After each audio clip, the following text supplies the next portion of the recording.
we do with Parent Summit Africa is to help parents experience an awakening that will cause them to take a part to creating a change in themselves individually, as well as commit to raising a wholesome 21st century child. And as we do this collectively, we are building the kind of society that we want to see. Our mission with the Parent Summit Africa is to create a platform that equips parents with the skills, strategies, and resources for self-transformation and raising wholesome children. Our vision is to effect social and societal change through parenting education, especially to change the narrative of Africa and the African child.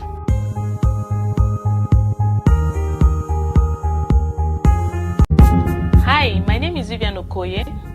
I'm the convener of Parent Summit Africa. I'm a certified child psychologist, a parent coach, and a trained doctor of optometry. Parent Summit Africa is powered by our online parenting school, the Vivian Okoye Parenting Academy. We started Parent Summit Africa in 2017 to gather parents from all over the nation and beyond to start up relevant conversations around raising a wholesome 21st century child, as well as thinking about our contribution to sustainable development and nation building. We do this because we believe that at this point, our plan as a nation for sustainable development should shift its focus from just systems, institutions, and policies to actually creating a plan and strategy for a change in the attitude and mindset of its people. Because the people drive these institutions, the systems, and the policies. So if on an individual level, we're able to get it right with our attitude and our mindsets, then we can drive the institutions and policies in the right direction. Until we are able to do this, until we're able to create change in attitude and mindset on an individual level, then we will not experience any tangible change. Hi everyone. Good afternoon. Welcome to day 2 Parent Summit Africa. Thank you for joining. I can see everyone in the chats. Please, if you are live, kindly let us know where you're joining in from. This is day 2. Day 1 was on fire. If you missed day 1, please try and catch the replay, right? The 3 sessions we had yesterday, they were all amazing. You could actually see what God is doing because each session led into the next, and it was like a consolidation as in building up on the previous session. And today we're diving right into what it takes to raise children in the West. So even if you're not in the West yet, just stay here, right? As far as you're a parent, stay here. But this is specifically for people who are planning to travel, leave Africa, or people who are outside of Africa. What does it take to actually raise your children in the West as an African parent, right? So thank you everyone for joining. If you watch that video, you could see what our mission and our vision for Parent Summit Africa is. It is beyond, you and I, because I believe that if we get it right with each family, then we're building the kind of society that we want to see, right? And as the theme of this year's summit, is talking about being empowered, getting empowered so that we can equip our children to actually function as responsible individuals in the world. If you go into the world today, you see people acting chaotic, you see people doing a lot of things. Those people come from families. Those people were raised by families. But if they were raised well, they wouldn't do all of those bad things that we're afraid of, all of those bad things or harm to other people. So that's our contribution. Our contribution as parents to the world is actually to raise our children well and responsible before sending them into the world. And the whole idea of this conversation is, how do we do that? How do we ensure that we are on track with raising our children and equipping them to function effectively and represent us and be ambassadors of our values in the world that we're sending them to, right? So I'll just quickly, make a few announcements. Yesterday, most of our sessions were rushed. I believe that today we're gonna have a more relaxed session because we're having only 2 sessions today. So we'll try as much as possible to cover everything without, it being rushed, right? So a few things we have, presents or gifts for parents who have joined this parent summit. So, for instance, we collaborated with the Parenting Champion and raising 10 over 10 girls to gift a parent. One parent is going to win a 1 year scholarship into the 10 over 10 girls squad Bible and Body Safety Club, right? So, one parent is going to win that. So we also collaborated with okay, I can't find that now. We also collaborated with Tech Online. I can't find their flyers now, but I'll hopefully have it on before the end of the class. With Tech Online Academy, one parent is going to win a 3-month scholarship into their program where your child will learn about AI, about using Canva, about creating ebooks and all of that. For 3 months, right? Their program, right? One parent is going to win my devotional, the Confident Kids devotional, and one parent is going to win the Parenting with Calm bundle. So how do you win? Kindly participate. And like I mentioned yesterday, I said as you're learning, be sharing and use the hashtag Parent Summit Africa 2023 and tag me. My team members are looking out and we're looking at how well you listened or you paid attention to what is being shared and how you're able to comprehend that in whatever you're sharing online. And we're going to pick the best person that we think shared accurately what was taught and would give to the person based on what we see you share online. So that's how to participate. Share whatever you share with the hashtag Parent Summit Africa 2020, right? So today we're talking about raising children in the West, and there is no other person, there's no better person that I know that would help us, cover this topic than my very own Auntie Joke. She's going by Elizabeth on this platform, but I know her as Auntie Joke, right? So immediately I came into the UK, I met somebody, and when we talked about what I do, the person said, no, you need to meet Auntie Joke. She does this kind of thing. She has been doing it, all along. So that's how you meet people, and your values just bring you, close to each other. And I've been telling her I'm coming to sit at her feet because she has adult children. She has raised adult children in this UK. Me, I have little children.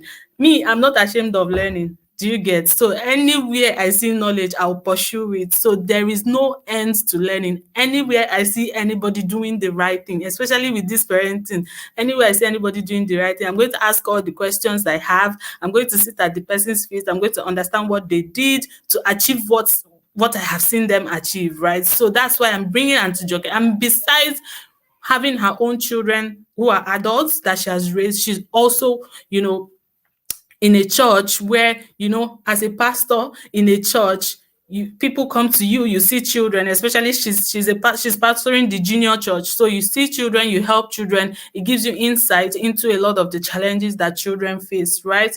So let me just summary of her profile before I bring her on because there's too much to say about her. So she has over 20 years experience as an educator right here in England, and currently working in further education sector. She is the convener of Parenting with God seminar, and she also blogs about parenting for the past 7 years. She is the head of the junior church and director of training at King's Castle Church, and she has raised 2 adult children. So she has raised 2 adult children, she's a pastor of a church, and she's an educator. This cumulative experience, education, and exposure is what she's going to share with us. And I want you to pay attention, ask all your questions. If you're planning to travel abroad, if you're living abroad, please stay here and pay attention because, this is going to be a very insightful session. So, ladies and gentlemen, boys and girls, men and women, let the drum roll as I bring to stage our very own Auntie Joke.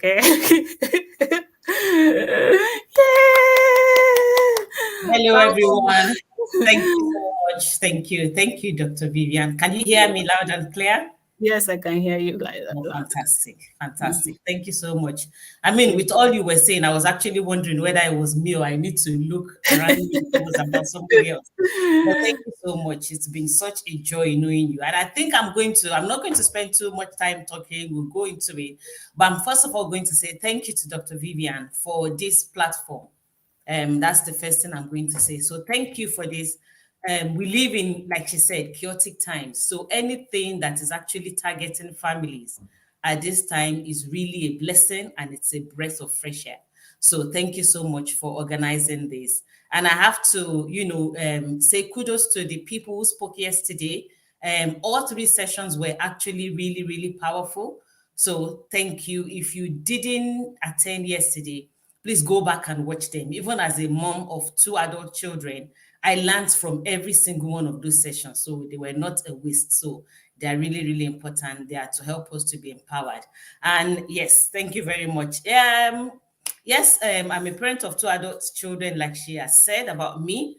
But I haven't done that alone. I'm not joining as a parent alone. So I want to honor my husband, who is somewhere in the same building with me listening. He's been a great help. So I really appreciate him. Yes, so we're in Parent Summit Africa 2023. And my topic is raising children in the West, so equipping them with the right values. Like she said, my name is Elizabeth Ayigbayo. Elizabeth is my first name. Adijoke is my middle name. So I am Joke, I am Elizabeth. Both of them are right. So I'm a wife. So just another introduction of myself. I'm a wife and a mother to two adult children. So I've got two pictures on the screen. I hope you can see them. So the first one was in November 2006 when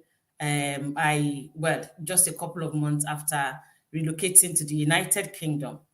And then the other one was 2021, so that 15 years later. So those are my children. One of them was 10 months old at that time, is in university now with him, plus the older one is now a full grown adult in any country of the world. So I've been involved in education, like she said, and then working with families and young people over the years. I'm a blogger, I'm a parenting conference host. So we're talking about raising children in the West. And I think, like she said, I'm a teacher, just to make sure that we're all on the same page. I'm going to be just going over some definitions. So when we talk about the West, we're actually referring to the Western world. So we're talking about, the nations that make up America. The Americas, that's North America, South America, Europe, Great Britain, Australasia. Those are the countries that we're referring to. And then to equip actually means to supply with the necessary item for a particular purpose or to prepare someone mentally for a particular situation or a task. And then the values, I'm not going to read all of that, but values are just things that you hold dear. That's what I would just say about values. And I'll come to why we're talking about, this in a very short while. So this slide is quite important. It says everyone has their value systems. These have come from the tradition, the culture, the faith, and society in which they grew up. So I'm going to ask that you type in. I'm going to keep talking, but I'm going to be looking at this at the chat from time to time. Can you please type in a value that you hold there? I know someone who talked yesterday. I mean, she's even made some of my work easier. The lady who spoke about the finance, teaching your children to be smart where money is concerned. She talked about family financial values. So that's really quite important. If you didn't listen again, please go and listen to it. But can you please type in any value that you hold? Because everybody has a value system. You've either picked it from your tradition or from your culture or from the faith that you profess or from the society that you grew up in. So please put it there. And the thing about our value systems is that our value systems they are personal to us and we are quite committed to them. And we'll see, why this matters. So everyone has one. Please write down what you consider as important, what would you say is a value? Thank you. Somebody has said honesty. I like to say that. So, as a parent, I can say resilience. So, you probably grew up with the same culture and values at home and in the societies. So I'm mindful that I'm speaking to African parents because I mean, I'm an African parent myself. I grew up in Nigeria. So I had values in the house that was congruent to the values in school. And wherever else I went, in my friends' homes, we had the same values.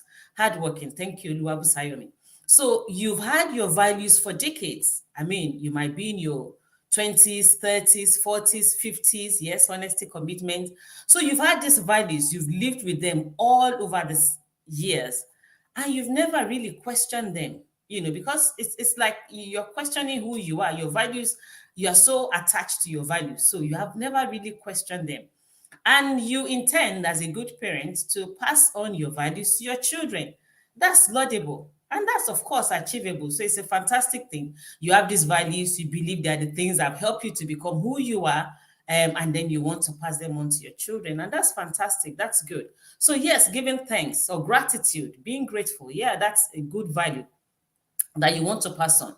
So, remember what I said about you've never questioned these values, they're just intrinsically part of you. You've grown up with them, you carry them on. Now, how do you pass these values on to your children? I know that Vivian talks a lot about conscious parenting. I've also heard that. So that means that you're not parenting by default. You're not just thinking, well, after all, my parents raised me, so I'll just, in the same vein, raise my children.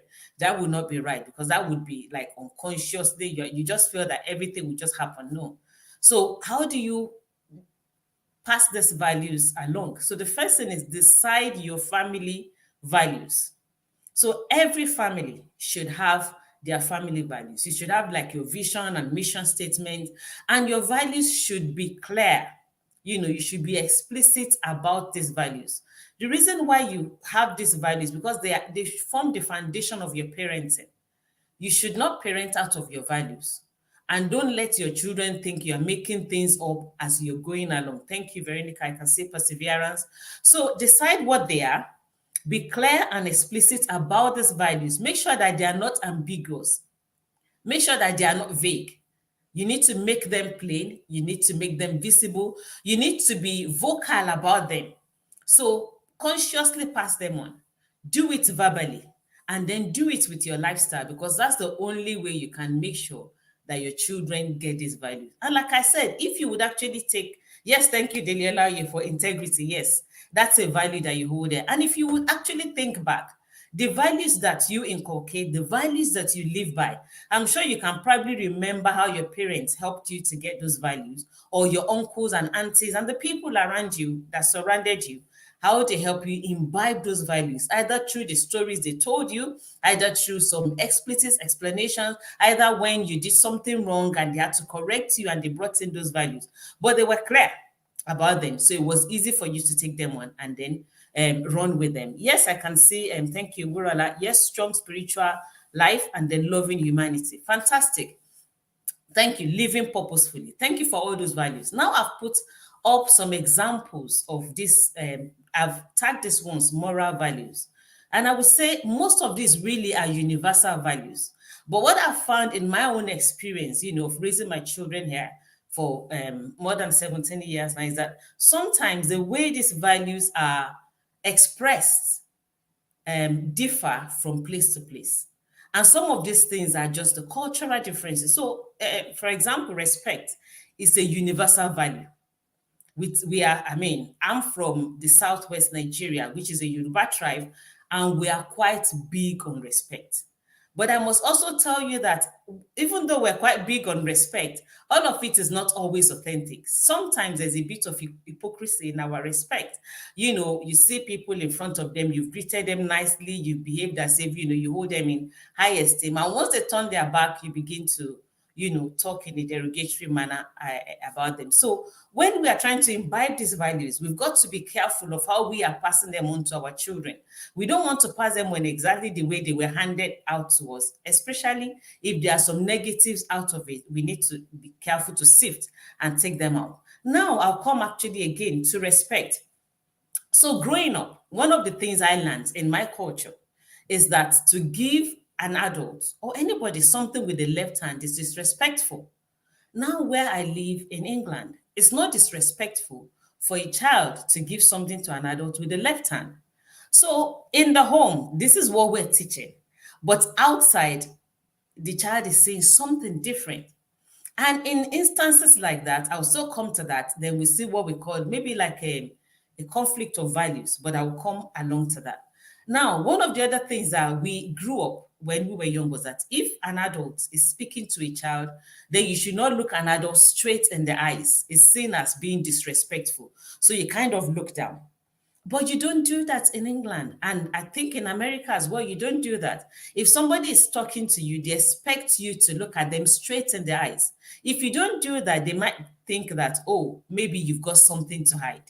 You are either doing something shady, or you are telling a lie, or you're not being true. And then, especially when it even comes to children, when maybe they go to school, the teacher is talking to them and they're looking down, the teacher might begin to suspect that, oh, is there something going on here? Is this child not confident? Is this child being abused at home? And there have been instances where maybe they've involved maybe social workers to say there must be something wrong in that family. That child is not confident. That child is looking down. Now we've taught the child to be respectful, and the child is doing that. But that is not a sign of showing respect in the new society and in the new culture that the child is in. So we've got to make sure that we're aware of these things, that while we're imbibing these values, we have to make sure that they go with the context in which we are raising these children. It's very important. So, for example, also when we were, being raised, it was mostly. I mean, I wouldn't say everywhere because I mean, fortunately, my own parents' home that didn't obtain, but mostly in that society, children were to be seen and not heard. So children were meant to be docile. But you find that in the world that we live in today, children have a right, they have a voice, they are actually expected to be assertive. So we have to make sure that those values are not conflicting. So yes, we want to teach them to be respectful, to be kind, to be hardworking. You as a parent, you decide these are the values that I want to pass across, irrespective of what is going on. I mean, I've had situations where my children were in primary school and I've asked them, maybe to do some hard house chores. Because again, this value of hard work is important to us. We want to pass them on because it would stand them in good stead in life wherever they go. But they might come and say, well, my friend at school says that at home the mom does all the housework, they don't do any chores. So why should I? And then that's a teaching moment. That's a time to explain to them and just say, well, this is how we would help you in the future. It's not because I need a servant. I could do all of these things even before I had you. And with gentle explanation, they understand it. But anyway, and these are the values. I'm not going to go through all of them. Another one that I think is quite important when we're living in the West is teaching our children to serve others and to be responsible. These are things that we pick up, without anybody necessarily pointing them out while we were growing up in Africa. So, for example, if you're an oldest child or if you're an older child, you kind of took responsibility helping to look after your younger ones. It's not something that always happens here. So, and lack of responsibility means that the child is easier to grow up with an entitlement mentality. They don't feel that they should serve other people. So let's be careful that, we do that. And I put another one, law abiding. When we teach values to children, let's make sure that we're not just talking the talk, we're also walking the walk. If you want to buy a game for your child and the game says the age rating is 13, don't give it to a 10-year-old. That's not teaching them the right value. That's not teaching them to be law abiding. So I will just stop with that and then I will just move on. But you could add to your list whatever it is that is important to you and make it a value that you pass on consciously to your children. And then I've put here, you might have specific family values.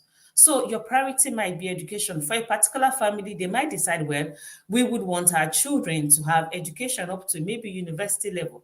have a first degree. Yeah, you might want to do other things. Of course, it also doesn't mean that you now control what they study. I mean, when we went to school, there were families who said, well, I've got 3 children, you go and become a doctor, you become a lawyer, become an engineer. And in some families it's worked, sometimes it hasn't worked. But the reason why we prioritize education, again, we explain to them. But of course, when you are teaching or imbibing that value, you also have to be careful how you do it. I think the first person who spoke yesterday was talking about understanding your children. That your children, you need to encourage, some children, you might need to encourage them to do better. Some you need to challenge them to do better. And you need to know what works for each child. So, when we went to school, sometimes we say, oh, and you came second or third in the class, and the way that you're being motivated is to say, well, the person who came first doesn't have 2 heads. If you say that to your children, it probably doesn't make any sense to them, and they're wondering. I mean, there were times in the past that my children have said, well, so and so, mom or dad doesn't really matter, doesn't really mind if they don't like do well. Once they're in school, they don't really care about their scores or their grades. And for us and our family, some of those there have been opportunities to say, well, the reason we value education is because for us as Africans and as immigrants, it was education that gave our forefathers the political power. It was the education that gave them the ability to fight, for the freedom of our countries. So education matters to us. If not for our education as well, we will not be able to bring you to this country. But there were times that we needed to explain, not just shut them down. And then again, what are your family values when it comes to the use of mobile phones? They should be defined. When it comes to sleepovers, when it comes to Halloween, recently it was Halloween, and there were people who were just like, really confused. You have to decide, what do we want to do? Use of alcohols and recreational drugs. What are your values? These things need to be spoken about so that the children are not like in limbo or not sure of what it is that they do. I'm not going to say this is what you must do, but these are things to think about. What do you put as importance, or what degree of importance you attach to these things? You need to speak about them. And then most Africans, really, the majority of Africans profess one faith or the other. Some are Christians, some are Muslims, some are, traditional worship believers or whatever, traditional worshippers. So you need to give your children also your faith values. Let them understand your religious beliefs. Let it, if you are one who has prayer times, let that be part of their upbringing as you're raising them up. Put that in. If it's important to you that they are part of congregational worship, put that in. In our own family, that's one of our own values. And it was something that when our children were in primary school, because we live in an environment where when we are Christians, we go to church on Sunday mornings. So we live in a place where most people don't go to church on Sunday mornings, most of the locals, and Sunday mornings sometimes are like relaxation mornings. They might go to football, they might fix, birthday parties. And with my older child, at the point, I had to let the parents know, sorry, we go to church on Sunday mornings. We don't do birthday parties on Sunday mornings. I'm not saying it's wrong. I'm just saying for us, it was our family value. And a couple of parents caught on that. And sometimes they would come and ask, well, what time does your church finish? We would like your daughter to be in the birthday party. So whatever your own values are, because these values is not like anybody must choose them for you. You decide. Observance of certain religious tenets, or fasting, whatever it is. What are your values concerning sex and sexuality? There's a lot of talk about that. Don't let your children be confused and be in an in-between, or cohabitation, abortion. All of these things will come up at different stages in your children's lives. But you need to think about them, and then from a young age, begin to teach your values to your children. Begin to teach your values to your children. I'm going to ask, I mentioned that there's conflict or clash in values. And I don't know if anyone has ever thought about it, or you've had situations where maybe your children, you've passed on a particular value to your children, and then you've seen that maybe in the society around them is a different value system that is there. Can you give example of maybe, or can you think of maybe why we could have conflicts in value system. If you can think of any reason for conflict in value system, please just put it in the chat and then I'll get to it and I'll have a look. So I've got on my slide, I said conflict or clash in values is inevitable between parents and children. It is a natural and normal part of growing up. So what I mean by that is when you raise children, yes, it is you are the one who kind of dictates the tone of their lives, especially when they're really young. So from the age of probably 0 to, thank you very much. Someone said in Cameroon, it's a norm to drink. Absolutely. So you find that there's a drinking culture in many of the countries in the West as well. So if you are not a family that drinks, if it's not your family value, then there would be a clash in that kind of value or a conflict. So I was saying that when our children are very young, so between maybe the ages of 0 and 2, mostly it's like their world revolves around their parents. And then as they grow, yes, Dr. Vivian, that is so, so true. Yes. Halloween is celebrated a lot in the West, in the United Kingdom, across Europe, in North America, Canada, USA, in many other countries. All the children are dressing up, and here's your child, and you see our family values are different. Yeah. So as the children begin to grow and as they interact with other people, then they begin to get exposed to other values beyond the values that you're giving them at home. So they start from primary school and those things begin to happen. And as they grow older as well, then they will begin, so as a normal, natural part of their growing up, they will begin to ask you questions. And at that time, it would be as if they are challenging these values that you've given them.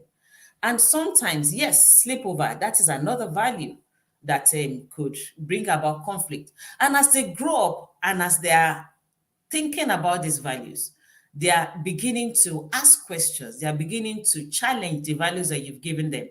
And many times parents take it personal. And that's why I said, because it might look as if they are attacking your person. And some parents will feel, oh, they're turning against everything that I taught them. That would not be right. That would not be, a positive way to look at it. Because as they're growing, they need to be able to make up their minds about these values. At the end of the day, the children you're raising, they are not robots. You want them to be able to own these values so that when you are not on, with them, when you are not in the scene, they can still live according to these values by themselves. So Halloween and how openly young children from 10 can openly talk about. Yes, they can talk about, yeah, absolutely, sex and having boyfriend. Yeah, that's a culture that you find. Yes, the way they dress, yes, it's also a value that might not be exactly as the one that you have. So I've got a few things on here why there. Oh, sorry. On this slide, I said, why is this? Oh, that was not the slide. All right. So the value. So the effect of value clash on immigrants, parents, and children, they are not things that are new. They are things that have been documented over the years. And there are different studies, that can, even if you look at the last slide I had where I've got this picture. So if you look at the first picture, it's got a picture of, just Black children who are together. And now the other one has got one Black child or two Black children, and then they've got two Caucasian children, right next to them. So think of a child that went to bed one night, all the people that were around them was just their color. And now they go on to a place where they see other people. Definitely, those people raised in a different society, in a different culture, will be raised with a different value system. Some of them are right, we want to keep them. Some of them maybe we're not very comfortable with them. So someone said, my son once said, his classmate said, there's no God. And that's why do we have to pray? And what proof do I have that there's a God? I actually do like that question because when I was growing up, talking about, faith values, it was just automatic that we followed our parents to the place of worship. The things that we're told about God, about the ways of God, we took them on, we didn't question them. But now we're raising a generation that question a lot of things. And I remember a couple of years back, my husband began to say to me, we need to understand Christian apologetics because we need to be able to talk to our children intelligently. Now they're doing evolution in school. You can't just ask them not to partake in the lesson or not to believe it. And then when they start talking about different things, about why we don't do things, you need to let them understand that science and faith actually are not in dissonance. So this is a challenge to parents, but it means that, when we're talking about this value conflict, we also need to maybe get a bit more learning, get a bit more education so that we can see. But it is natural for children to begin to question these things, even when they get to teenage years, because they don't just want to be saying the things that they've only been handed. They also wanted to be able to talk about what they know and what they own. So value conflict between immigrant parents and children are not new. And these have been documented in various ways over the years. So there's a study that talks about acculturation gaps in diaspora immigrant adolescent mother diet. Is a 2018 study. There's one that even called it ICD, intergenerational cultural dissonance.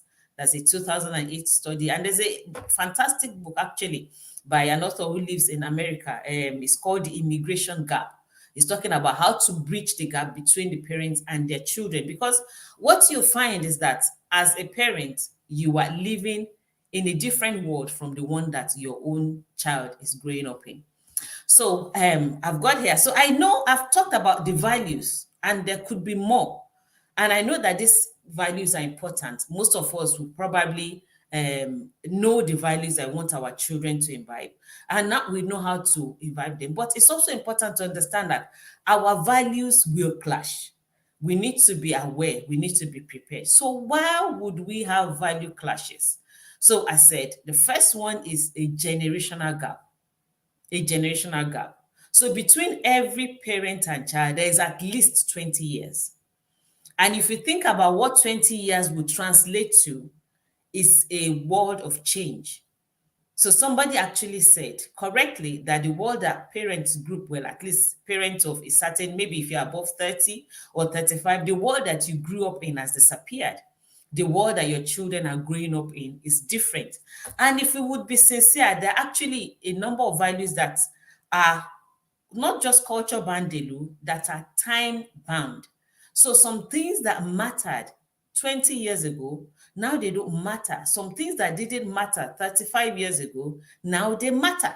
So if you find that when you were probably young, maybe there wasn't a lot of understanding about emotion and about like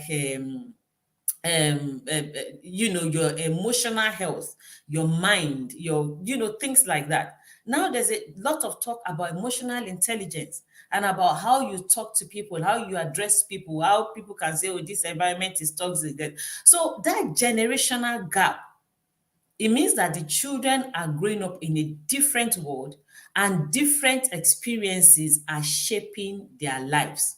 So we need to understand that. And because of that generational gap, the values will be different and sometimes these values will clash. And also, there's a cultural gap, like I said. So I grew up in Nigeria and my children are growing up in England. So the culture in Nigeria is completely different from the culture in England. Some of those things overlap. Some of them, they are really like world apart. So, and that is what someone has described as immigration gap. Because remember, when I was growing up, the culture I had was the same. Whether I went to my uncle's house, whether I went to my friend's house, whether I went to school, even in boarding house, we all had the same culture. I mean, one of the things that shocked me was that when we grew up, when you see an adult, it's the younger person that greets an adult first. That's not exactly, and if you don't, you are being seen as being disrespectful or not having home training or not being cultured. Here in England, when my children go to school, it's the teachers who greet them first. And the child might decide, I want to answer, I don't want to answer. And it's not seen as being disrespectful. Even something as little and as were seemingly insignificant as that. And now to think of when we talk about some other big things, when it comes to our faith, our belief, when it comes to things like, abortion, things like relationship with opposite sex, the values are different.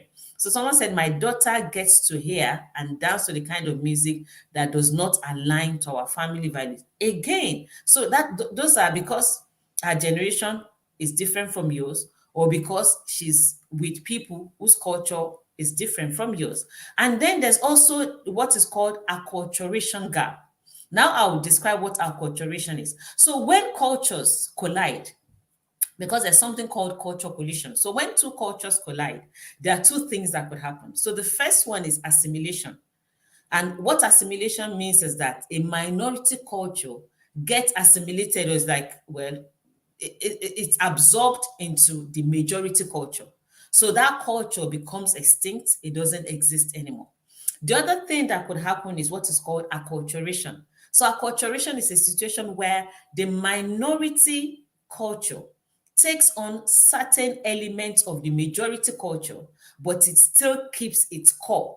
So when you say a lot of acculturation is where maybe in the West, some minority cultures, they have chosen that maybe in their house, they will eat their local food, they will speak their local language, but when they go out, they will still dress as the people in the culture that they live in dress. They will speak the official language of the culture that they're living in, but they've preserved some of their own core cultures and some of their values. So what tends to happen is when parents immigrate, the children are young, they mix more easily. So the children go to school, they get opportunities to mix with thousands of other children in that new culture.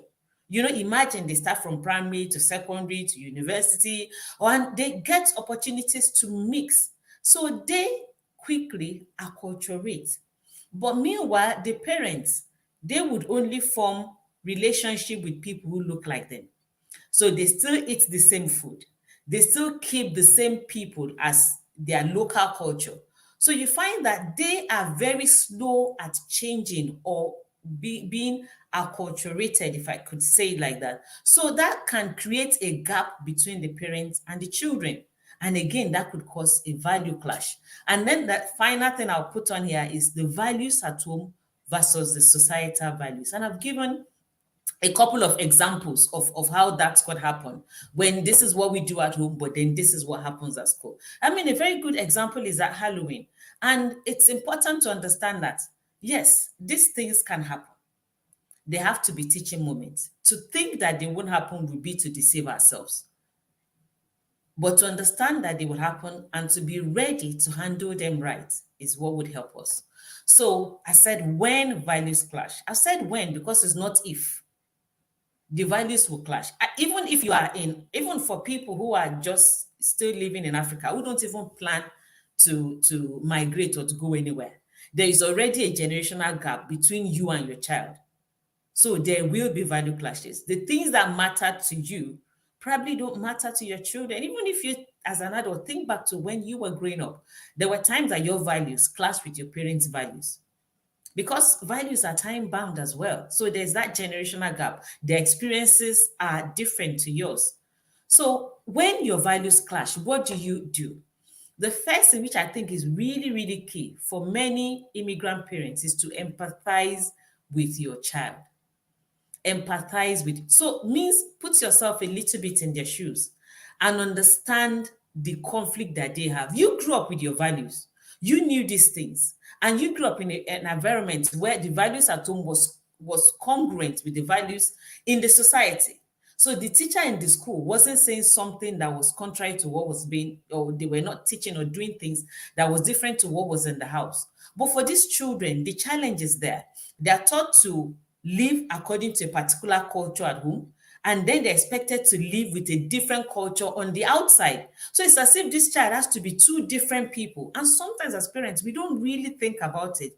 We don't appreciate it. What we think about is, I'm bringing this child out into the West. I've spent a lot of money. I've sold a lot of properties. This child should be forever grateful to me. But do we understand what challenge the child is actually coming into as well? So we need to empathize with our children, understand the challenge that they have. And then we need to dialogue. Dialogue is so important. We need to sit with them and talk to them. We need to have open communication. And when I say open communication, it's not just you talking at them. It's not just you giving instruction and saying it's my way or the highway. No, it's actually coming from a place where you are choosing to understand the child's point of view, where you are respectfully listening. You are not just putting whatever it is that they are saying. You are not dismissing it. You are not being judgmental. You are actually communicating respectfully. You are trying to understand where they are coming from. One of the things I also noticed, when we were growing up was that many times respect was unidirectional. You were told to respect the people who were older than you. But many times, people didn't talk about respecting even the children. But you find that now things are different as a result of generation and as a result also of different cultures.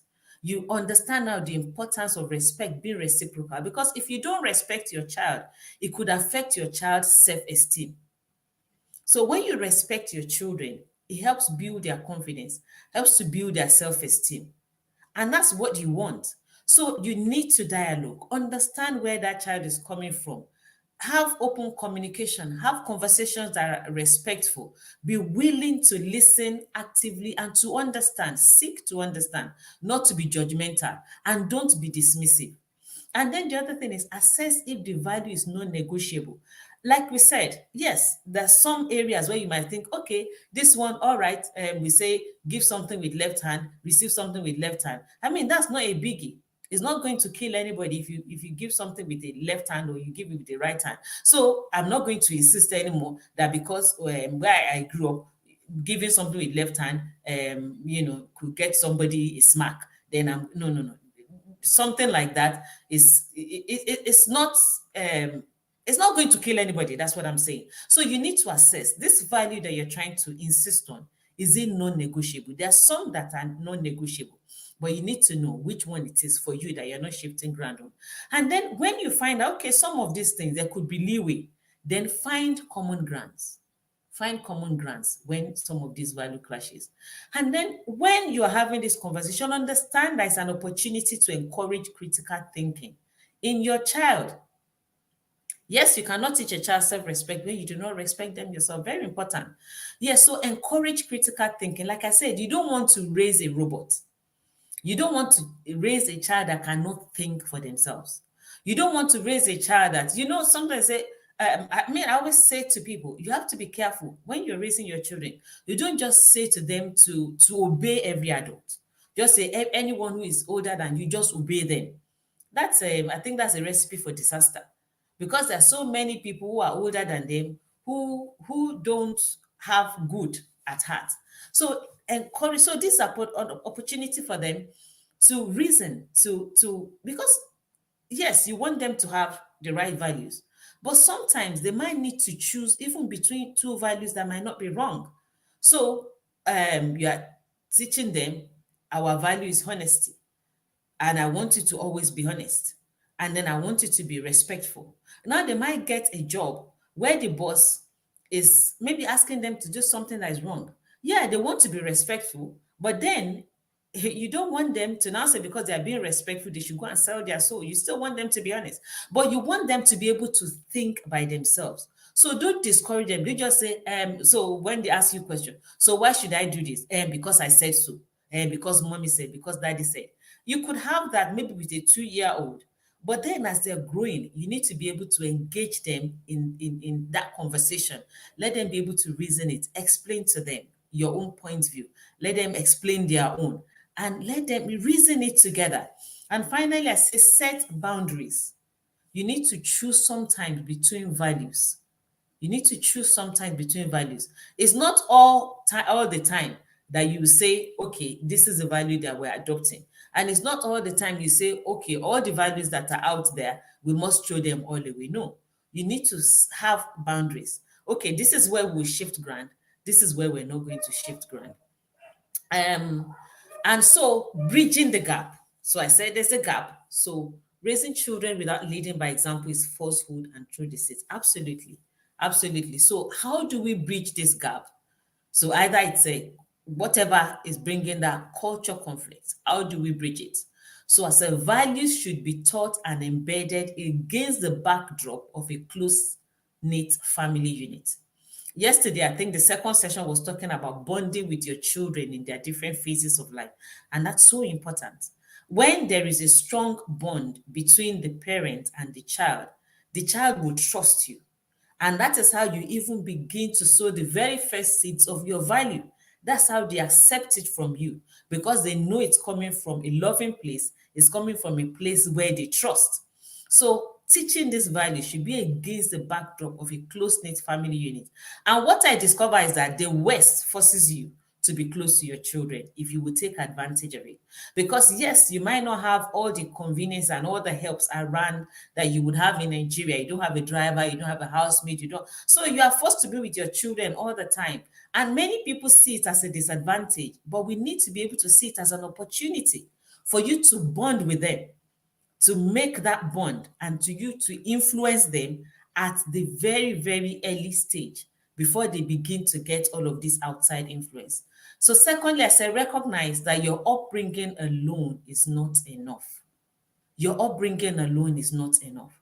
You know, you were raised for the time and the world that you grew up in, and your parents raised you for for your own generation, for your own time. You cannot raise your children in that same way. So you need to recognize that you need more. And that's why we have resources like these conferences, like books, like people, like Vivian said. I ask people when I first came to England, I was like, how do you raise children here? So I looked for people who had raised their children, whose children were doing right. I would go and ask them questions. I would study them. I would observe them. It's so important. Let's be humble and willing to learn and to change. So somebody said learn, unlearn, and relearn. So be humble enough to know that I don't have it all. I'm still learning and I'm willing to change. Empathize with your children who face conflicting values. I think I mentioned that already. And then build your value network. Don't go it alone. We have a saying from Africa that it takes a village to raise a child. And you find that many times, well, when we were growing up, I know there's a lot of that is changing as well. Even values are being eroded, whether you are in the West or outside the West. So when we were growing up, neighbors could correct you, aunties, uncles could correct you. Okay, I can see there's some questions there, but we'll come to them later.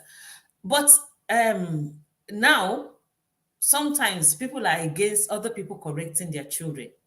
But when you are in the West, it's even more important that you build a network for yourself so that you have people that they have the same value system as you that can help you even with your children, because you can't always be the only one in your children's space. So if you have family friends that your children go to their house to play, you know they share the same value system as you. You have people around you who you know can help you instill the same values in your children.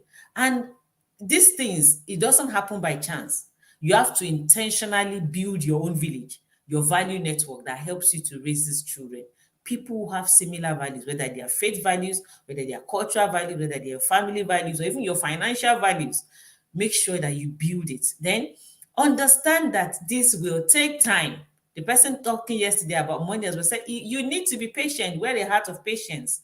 So it will take time. So getting them to have these values is not a sprint, it's not a dash, it's a marathon. So be patient. They will get it, but you have to understand it will take time. When you teach it, sometimes when they challenge it, it might look as if they leave some of it. As they grow, they come back again. But many times when you've given this your children value at the early stage, by the time they're adults and they've questioned the reason, they've been here, they've been there, they come back to own and to share most of the values that you gave them when they were children. So I think I've just got this final slide. So again, I said, articulate your family values. It's so, so important. Don't let them be ambiguous. Reinforce them regularly. it's a marathon, it's a journey, it's a long one. Parenting is something you never retire from. Once you start, it is forever, at least until you leave this earth. Be patient and be understanding with your children, and then model your values. Model, if you want your children to be honest, you want them to be to have that value of integrity. You can't say something to them and then you are now going maybe in the back, you're falsifying documents, you're changing their ages and all of those kind of things. Then what you're doing is a lie. So model these values accurately. And I'm happy to take any questions. And I've put say connect with me. I'm on Instagram. I'm on Facebook. Yes, thank you, thank you, thank Thank you. you so much. That was that was very, very, very, very articulate. Thank you. Very, very concise. So guys, if you have any question, um, you can drop them now. But let's start with this question. Okay, let's start with this question on the screen now. So it says, how can we share with our spouses that your upbringing is not enough? If I understand well, I think if I look at it, I think that question is being asked by a lady. So it's probably the wife. And I know again, that's part of maybe our culture. Sometimes it's difficult to challenge the dad. And it's like, when you're growing up as well, you can't correct your parents, that kind of thing. What I would say is there will be an opportunity. So you're not just going to go up to your spouse and say, well, I'm going to tell you, you're not going to lecture them that the upbringing is not enough. Just let it be an opportune moment, but do it with wisdom. You might just be having a light-hearted conversation and you're going about, do you remember? I mean, I don't know what it, but I can take maybe something from when I was growing up. I remember when I was younger, when I was in my teens and even younger than that, we only had maybe 2 television stations in Oyo State, because I was from Oyo State and then Osun State was created. And it was only NTA and BCOS, and they will not start until 4:30 p.m. And once they start, you see all those yellow lines, green, all those nonsense color lines, and there was be that screeching noise. I'll just go, those kind of noise that you block your ears. It might just be one day you are just having a conversation. You say, do you remember those days when the only thing we used to see was a cockroach dawn, or and in that conversation you cannot begin to weave into that. But you see, these are our children now. There's TikTok. There's something 24/7. There's can you now see we can't do things the way we were raised to actually. And as you're not bringing it in a way that you want to lecture the person. You're not trying to be forceful about saying, but you're just trying to make the person reason along with you. So as the person is coming to agree that it's true, then you cannot begin to softly say, and that's why, sometimes when you say this and that, you can say that our upbringing is not enough. We actually do need to learn. We don't know it all. I think it is with wisdom. You can't don't try and teach or force the person, because it might not be well received. So at what point, age, or status does parenting end in the West? In all fairness, parenting never ends. Now, in the United Kingdom, when a child is, there are different things. And again, those are different cultures and different values. When a child is 16, they will say they have reached the age of consent. What that means is that at the age of 16, that child can have consensual sex and they will not take it as anything, it's free to say, well, I want to. And then when the child is 18, in the United Kingdom, they're adults, they can buy alcohol, they can buy cigarette, they can, do all of those things. And some children at 18, when we're young people, when they go into university, the term or expression that is used in the United Kingdom is that we're moving out. That's what they say when they're leaving home, they're going to uni. Because for many of them in the society, once they go, they don't return to the family home. But when my own children, when our first child was going and she was preparing, she was saying, I'm moving. I said, no, you're not moving out. You're going to school, you're coming back. I said, we don't move out like that. Yes, you're 18, you're going to university, but we come home. So for me, I don't think it ends, but I think it's just to understand that this is what we do. So I said to her, when you start working, even if you're not working in England, at least you're not married, you will still have your room in your father's house. I said, for us, it's when you marry that not okay, we've given you out to a man. But that's a value that we as a family we have chosen to keep. But I said, so in America, I know when they are 21, then they can buy alcohol, they can do all of those things. But I would not say the parenting has ended because we still we still add value to their lives. The fact that they are 18 or 21 does not mean that they are finished growing. Even when you're in your 30s and your 40s, you still need input from your parents if they're still alive, or people who are, parental figures in your life. So I would not say parenting ends. That's what I would say. Maybe the day-to-day thing, you might not have that, but that would be my answer, that it doesn't really end, if I could say. Well, at 18, they are not under your roof anymore. They have the option to do whatever they like. There are so many questions coming, but Oh, how do you deal with your it's child? already Like, time for the next session. It's already time for the next session. So okay. we'll quickly run through this one and one Okay. other question, so that we can go ahead for the next session.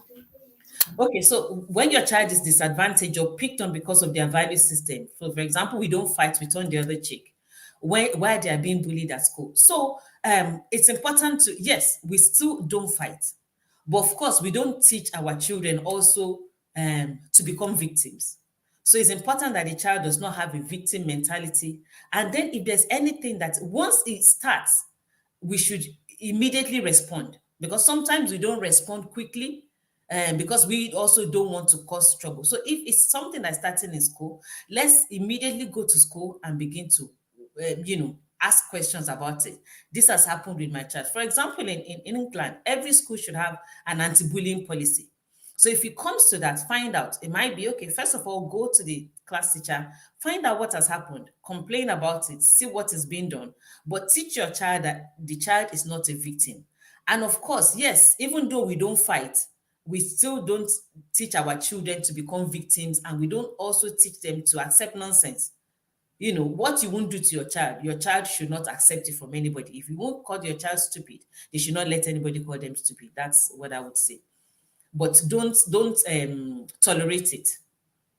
How do you tackle the challenge in the West where regular African discipline of the child is considered a violation of the child's rights? How do you protect your child from imbibing that too? Yes. So again, I said, remember, the child is coming from the home. The most important thing that the child must know is that the parents love them. And one of the things we made our children to know right from when they were young is we love you more than anybody else would love you. Now, we also need to understand that there are so many different ways to discipline a child. It must not all be like they will say in Nigeria, basketballs. It does not always have to be physical all the time. So it's not easy, but it means that as a parent as well, you also learn to discipline your child in different ways, apart from the ways that you were disciplined when you were older. But it is possible. So it's just understanding and doing it in a way that the child knows their love, and you understand the point of that discipline is correction and for the child to be changed. So you want to do it in a way that means that it's productive and is giving a positive result. Yeah. I hope that Thank you answers. so much. Thank you, Auntie Joke. Guys, we'll continue with the questions. We'll continue with the Visit your friends questions. on Instagram or somewhere, or ask Yes. for Please Vivian. follow Auntie Joke on Auntie Joke. Okay, see, follow Auntie Joke on Instagram. This is her Instagram handle, right? And on Facebook as well. Yes. Yeah, so you can follow her, you can send her a DM with your questions and then get to chat with her. If you are on the WhatsApp group, you can also drop those questions in the WhatsApp group and we'll come to them later. We'll have our next session, which is on raising children who are street smart. And the idea of that session is that, when we talk about in the last 5 years, conscious parenting, intentional parenting, gentle parenting just started becoming popular and mainstream. But then, from my own personal observation, what I have seen is that people are now going from one extreme to another extreme, right? Where we're saying we can no longer raise our children the way our parents raised us. We must not use the aggression and the, physical discipline and all of that. But we're now seeing a situation where parents are now becoming over shielding, over protective, over pampering, not teaching, giving children whatever they want and all of that. And we're saying at the end of the day, you might feel like you're doing your child a favor by raising them this way. But then when they go into the world, how will they function? Because you're not just raising your children to function in your house, you're raising them to actually function in the real world. So how do we raise children who go into the world and they're aware of their environment, they're able to thrive in the world that you're sending them to? That's the idea of that conversation. And that is a conversation I believe that every parent should have and should understand, right? So guys, if you're watching on YouTube and you're not following us and you're not subscribed to our YouTube channel, please kindly subscribe right away so that anytime we share anything, you will get the notification.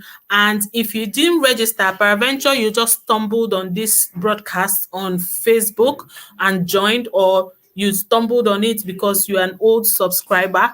If you didn't register for this particular summit, Parent Summit Africa 2023, and you would like to be part of everything that we have lined up for parents who registered for, this summit, then you need to find the link and register so that you can be redirected to the WhatsApp group, or we provide your email to us, because we have resources and we have support for parents who have registered. After support, because personally for us, it's not just about gathering information, but it's also about ensuring and encouraging you and supporting you to implement what you have learned, because 1 hour is really too short to actually understand all of these things and to apply them to your own peculiar parenting situation or to your own family dynamics. So why we provide community is that we want to follow up with you. We want to also provide you other resources, and we want to, introduce you to programs that can help you, follow up and implement. So if you're not registered, kindly register, and in 3 minutes we'll be coming up for our last session, right? So if you have your broad access link, just go to the next link. We're not broadcasting on this particular link. This link is just for this session. So I'll see you in 3 minutes. Thank you for joining, and see you in a jiffy. Thank you. Thank you.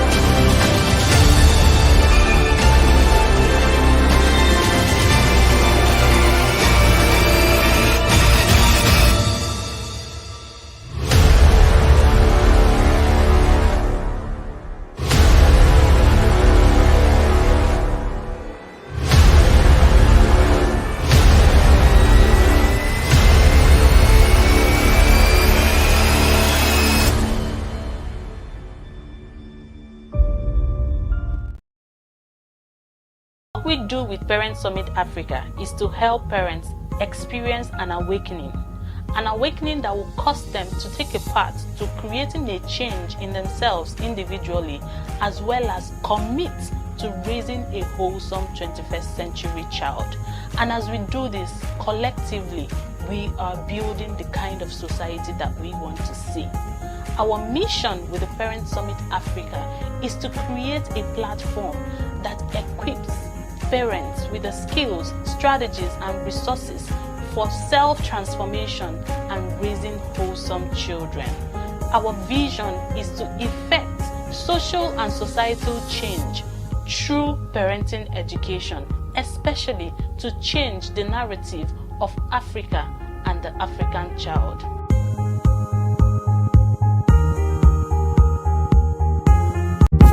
Hi, my name is Vivian Okoye. I'm the convener of Parent Summit Africa. I'm a certified child psychologist, a parent coach, and a trained doctor of optometry. Parent Summit Africa is powered by our online parenting school, the Vivian Okoye Parenting Academy. We started Parent Summit Africa in 2017 to gather parents from all over the nation and beyond to start up relevant conversations around raising a wholesome 21st century child, as well as thinking about our contribution to sustainable development and nation building. We do this because we believe that at this point, our plan as a nation for sustainable development should shift its focus from just systems, institutions, and policies to actually creating a plan and strategy for a change in the attitude and mindset of its people. Because the people drive these institutions, the systems, and the policies. So if on an individual level, we're able to get it right with our attitude and our mindsets, then we can drive the institutions and policies in the right direction. Until we are able to do this, until we're able to create change in attitude and mindset